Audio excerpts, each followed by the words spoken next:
O primeiro mandamento dos 10 mandamentos ali da lei sinaítica, do decálogo, da Torá, é exatamente contrário à idolatria. Não terás outros deuses diante de mim.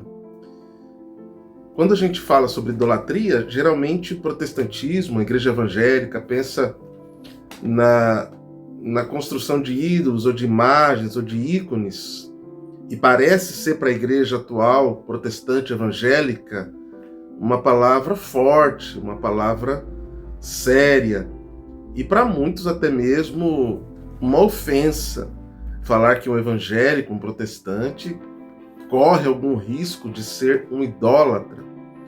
Mas é muito interessante porque o apóstolo Paulo, ele orienta a igreja de Coríntios a fugir da idolatria. E quando Paulo orienta a igreja de Coríntios a fugir da idolatria, fica claro que é algo que pode acontecer dentro da própria igreja cristã. No nosso caso, dentro da própria igreja protestante evangélica. Então, sem mais delongas, eu quero falar tudo para você sobre a idolatria. Vamos para o vídeo. Nem sempre o idólatra é alguém que abandona a fé cristã.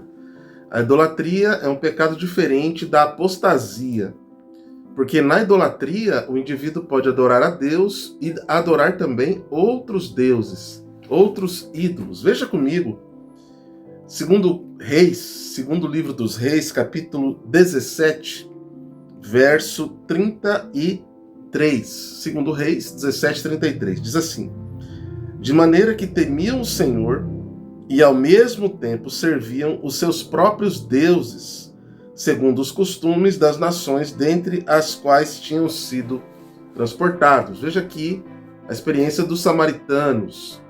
Eles temiam ao Senhor, mas juntamente com o culto a Deus, com a adoração a Deus, eles também adoravam outros deuses ou outros ídolos. Daí a importância de termos um primeiro mandamento tão grave, tão sério: não terás outros deuses diante de mim. Vamos explorar mais esse tema da idolatria. A idolatria realmente é um risco para a igreja, exatamente porque ela é invisível aos olhos humanos. Uma pessoa, para ser um idólatra, ele precisa alimentar algo dentro dele e não necessariamente fora dele. A idolatria é tão perigosa para o culto, para a santidade, exatamente porque ela é oculta, ela é imersa, ela está escondida. E a grande fábrica de ídolos é o coração humano. É nesse sentido que uma pessoa pode até expressar-se como alguém que é fiel a Deus e que adora somente a Deus, mas no seu íntimo ela é um idólatra, porque a idolatria acontece no coração. E por isso o primeiro mandamento é exatamente a respeito da idolatria, do perigo de adorar a Deus e, juntamente com o culto a Deus, adorar outros deuses dentro do seu coração. Veja a expressão: não terás outros deuses diante de mim. Essa expressão diante de mim quer dizer que o culto a Deus continuava, o culto a Deus permanecia, o culto a Deus era mantido. Estavam diante de Deus. No entanto, haviam também outros cultos, outros deuses. A palavra aqui na Septuaginta, ícones, a ideia de imagens, de construções, mas muito mais do que a ideia de imagens ou de construções, a ideia da idolatria é de um culto paralelo, de um culto que adora a Deus, mas adora também a outros deuses, e na verdade não existem outros deuses, existem ídolos. Por isso o apóstolo Paulo diz que os ídolos, eles nada são. E o próprio texto bíblico diz que eles têm aparência, eles têm forma, eles ostentam, mas eles não podem fazer absolutamente nada. Sim, quem confere poder a um ídolo, a um Deus falso, é o próprio ser humano, que o adora e se prostra diante de um ídolo. Então essa ideia de diante de mim é uma ideia importante. A expressão alpanai, em hebraico, quer dizer eu sei o seu coração. Significa que Deus conhece a intenção do coração, Ele sabe aquilo que está escondido, Ele sabe quem de fato nós estamos adorando paralelamente a Ele, Assim, a ideia é que Deus não só conhece a nossa verdadeira intenção, a nossa verdadeira interioridade, aquele a quem de fato um homem se curva, um homem adora, um homem reconhece, mas como Deus, então, não aceita esse culto que, na percepção de Deus, é um culto somente de lábios, mas não alcança realmente o coração humano. Ídolos, portanto, não se referem a uma escultura, a uma imagem, mas ídolos ou deuses paralelos são construções da mente humana, do coração humano, que ganham a devoção deste ser humano paralela à sua devoção ao próprio Deus. Mas ídolos são poderes, são sentimentos, ídolos são referências que estão dentro do próprio coração do ser humano. E Deus conhece, porque Ele está dizendo, olha, você está tendo outros deuses diante de mim.